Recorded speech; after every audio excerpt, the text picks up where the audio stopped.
ketika dia nggak punya anak, dia galau. Dan itu merupakan satu hal yang memang kita lihat memang buat orang itu galau yang luar biasa. Pasti karena ada lebih baik dia nggak punya harta daripada dia nggak punya anak. Ada sesuatu yang hilang, Ustaz. Ada qurrat ayun yang hilang. Penjujuk itu hilang.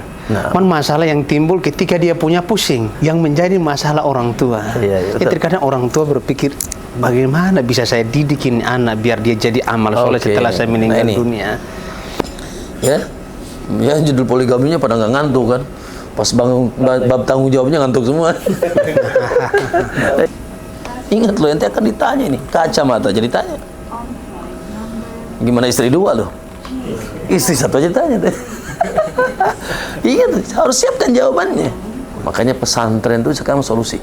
Iya, Masya Allah. Jadi nggak ada solusi yang terbaik untuk mencetak generasi kecuali pesantren.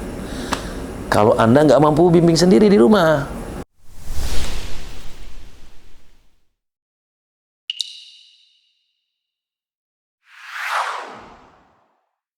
setelah menikah, alhamdulillah, dapatlah istri. Setahun, 2 tahun, 3 tahun, mulai lagi galau. Kapan? Ketika belum kunjung buah hati, betul? Ya kan? Antara ribut, pecah, atau kawin lagi. Cari, ya, atau kawin lagi. Kenapa? Karena ada sesuatu yang kurang. Karena rentetannya minan nisa wal banin. Ya kan? Allah katakan wanita-wanita, dan setelah itu antum tahulah cerita orang-orang, ya kan? Sudah punya istri, aduh, paling setelah punya istri antum ditanya apa? Nggak ditanya rumah berapa, Kak? Berapa anakmu? Iya. Coba gimana kalau antum sudah 2 tahun, 3 tahun, ternyata antum belum punya jawaban itu, gimana coba? Nggak enak ngomongnya kan? Subhanallah. Oleh karena itu Allah Subhanahu wa taala sifati anak itu dengan qurrata ayun.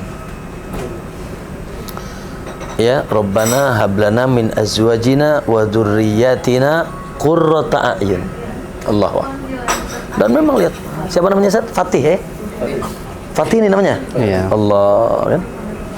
Kita aja yang bukan bapaknya seneng banget. Gimana bapaknya? Coba antum punya anak sekarang umur 2 tahun, 3 tahun, 4 tahun, ya kan? Masya Allah. Makanya Nabi Ibrahim dan Nabi Zakaria terus berdoa sama Allah. Ada yang kurang. Nikahlah sama Sarah, nikahkan sama Sarah. Ada yang kurang. 60 tahun, 70, 80, belum punya anak juga. Rabbi habli minas salihin, habli minas salihin. Doa terus. Minta apa? Minta anak. Ya, minta anak. Ada sesuatu yang kurang dalam kehidupan. Ya. Alhamdulillah. Sarah nggak punya anak, nikah sama Hajar. Makanya nggak punya anak, nikah lagi aja lah, dapat Hajar. Iya. Mirip. Makanya nama anak-anak Ismail. Karena dari istri kedua, istri pertama dengan izin Allah sampai hari ini masih kosong. Makanya ada anak Abu Ismail dari istri kedua, seperti Ibrahim. Yang kedua nama anak Ishak. Ya, yang laki-laki ya. Kalau Ishak dari Sarah, dari Sarah. Ya, kalau Allah Sarah punya anak, nggak punya anak, ya udah hisab di sini Ishaknya. Subhanallah. Nabi, antum baca di awal surat Maryam, Ustaz. Apa bilang Nabi Zakaria? Rabbi inni wahanal admu minni wasta'al ra'su syaiba. Ya Allah, apa ya bahasa kitanya? Tulangku sudah leklok gitu, tulangku sudah rapuh. Ubanku sudah pada muncul semua. Walam akun bidu'aika rabbi syaqiyya. Tapi aku tidak pernah bosan terus doa. Ya. Wah ini khiftul mawali mi warai, gimana generasi setelah aku kalau aku punya anak? Zakaria terlambat. Makanya Allah kasih Zakaria juga. Ya, setelah lihat para nabi, ya apalagi kita merasa kekurangan dalam kehidupannya ketika sang buah hati. Makanya dalam bahasa hadis, kalau bahasa Quran qurrata ayun, Kalau bahasa hadis, samaratu fuadik. Anak itu buah hati. Oh, ya. Maka bersyukur. Jadi memang kita ini butuh anak. Satu, fitrah tadi, Masya Allah. Yang kedua, Anda kan akan ada masa produktifnya, benar nggak? Masa non produktifnya kan? Siapa yang melanjutkan ketika Anda masa non produktif? Orang lainnya perhatiannya 1-2 hari lah. Tapi kalau anak kita, nah kita butuh regenerasi. Kemudian Anda mati, Anda butuh siapa? Bukankah kata Allah Subhanahu wa taala, kalau wafat seseorang putus, nggak bisa lagi beramal. Yang ngalir apa? Sedekah jariyah, ilmu yang manfaat. Masalahnya antum sedekah jarang. Ilmu sedikit, ilmu juga sedikit. Ya sudah, anak nggak ada, udah musibah Pak. Nah, iya.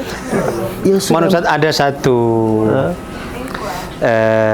yang kadang-kadang juga ketika dia nggak punya anak, dia galau. Dan itu merupakan satu hal yang memang kita lihat memang buat orang itu galau luar biasa. Pasti karena lebih baik dia nggak punya harta daripada dia nggak punya anak. Ada sesuatu yang hilang saat ada qurrat ayun yang hilang. Penjujuk itu hilang. Nah, masalah yang timbul ketika dia punya pusing. Nanti dulu. Ini yang menjadi masalah orang tua. Iya, Terkadang orang tua berpikir, bagaimana bisa saya didikin anak biar dia jadi amal soleh setelah saya meninggal dunia. Yang kadang-kadang juga memang Sahih. jadi problem, betul nggak Panji? Panji kan pusing juga di anaknya. Betul. Nah, makanya kan tadi, ini dari sisi satu, dari satu sisi, kita ini butuh anak, hidup dan mati. Namun masalahnya, yes nikmat, tapi ingat di sisi lain tanggung jawab. Kan? Kata Nabi, setiap yang terlahirkan suci, ente yang masalah. Ya, kullu mauladin yuladu al fitrah fa abawahu, bapaknya lah nanti yang mencetaknya, yang menjadi Yahudi dan Nasrani. Berarti di sini ada faktor orang tua. Sehingga akhi, di satu sisi anak itu nikmat, tapi di satu sisi Allah ingatkan, ya ayyuhalladzina amanu inna min azwajikum wa auladikum aduwwal lakum. Ngeri kita. Hai orang beriman, ingat ya. Di satu sisi, yes, qurrat ayun, bla bla bla bla bla tadi. Tapi di satu sisi ingat, akan ada istri dan anak-anak kalian akan jadi musuh bagi kalian. Yang akan jadi musuh bagi kalian. Musuh di dunia. Betapa banyak ya Allah, ikhwan.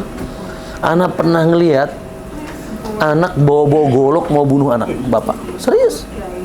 Anak pernah lihat dengan mata sendiri anak nimpahin batu ke rumah ibunya. Dan cerita di TV One, cerita di itu betapa banyak musuh di dunia, musuh di akhirat. Nah, oleh karena itu harus berbanding lurus nikmat dan tanggung jawab. Ya, setelah kita batam nikmat, ya kita harus mempertanggungjawabkan kullu ulaika kana mas'ula.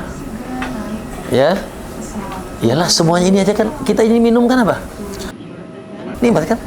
Tapi ingat loh, la tus'alunna yauma idzin anin na'im. Ingat loh, nanti akan ditanya ini, kacamata jadi tanya. Gimana istri dua loh? Istri satu aja tanya. Ingat, harus siapkan jawabannya. Makanya kata Nabi, kullukum ra'in. Setiap kalian pemimpin. Dan harus mempertanggungjawabkan. Betul judul poligami senangnya, tapi setelah nikah tanggung jawab loh. Ya, judul poligaminya pada nggak ngantuk kan, pas bangun bab tanggung jawabnya ngantuk semua.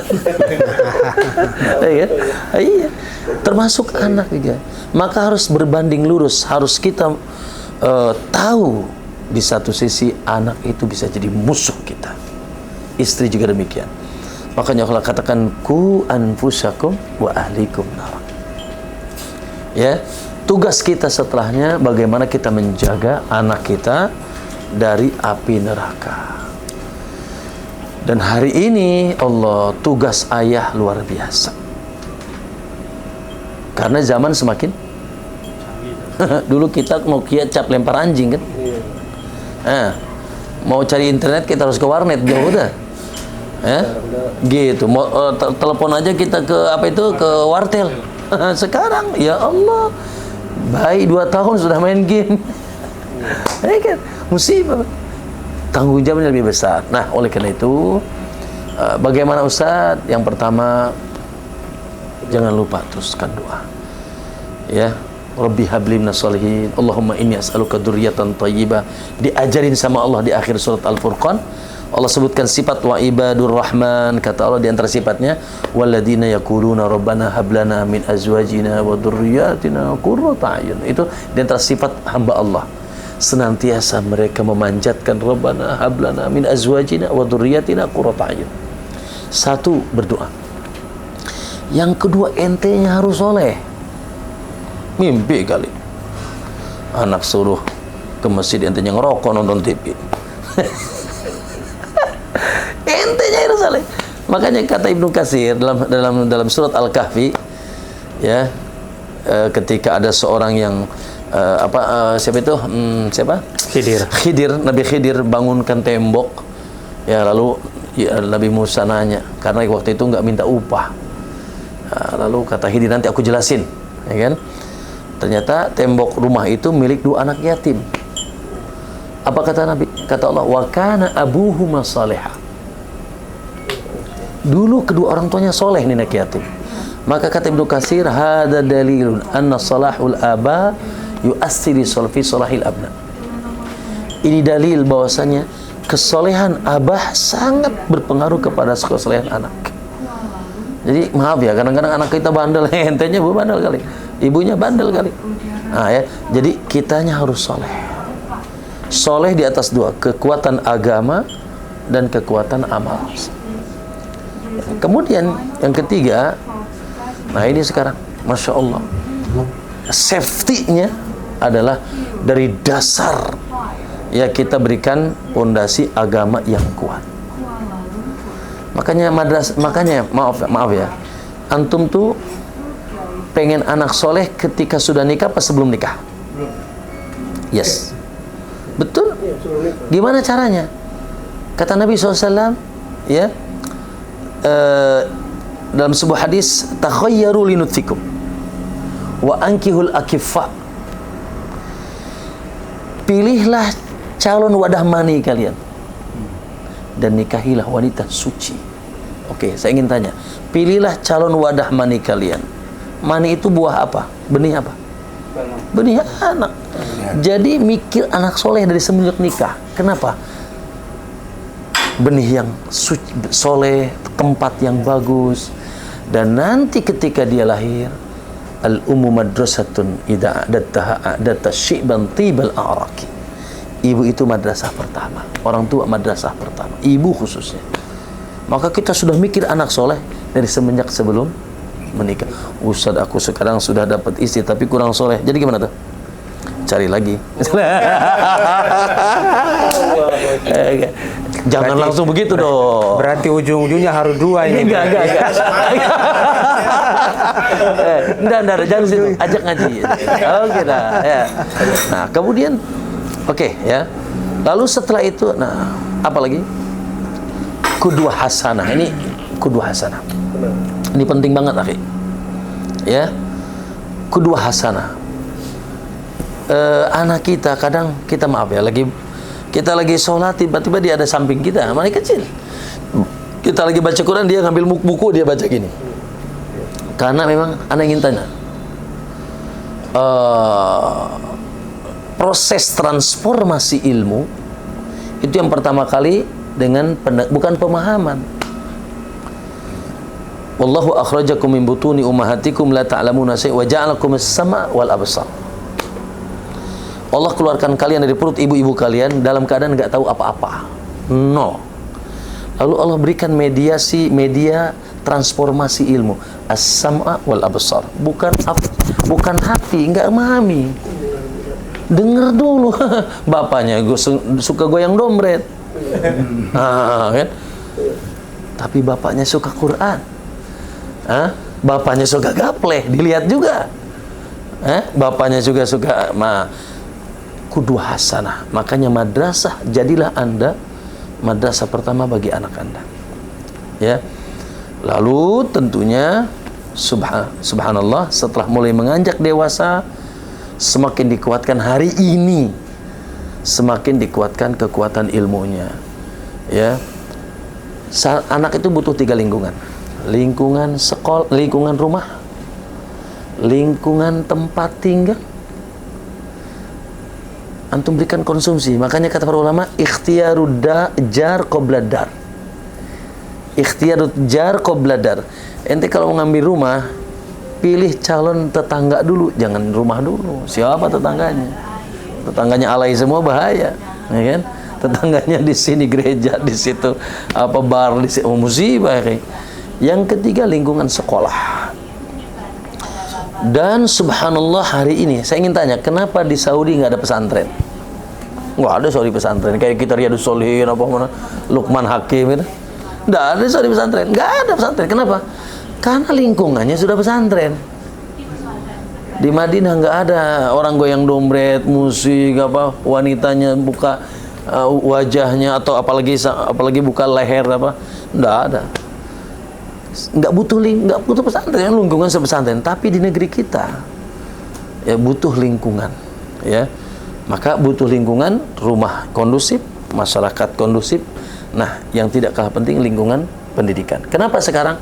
Coba saya ingin tanya. Hasil pendidikan di Indonesia, hasil akhirnya apa?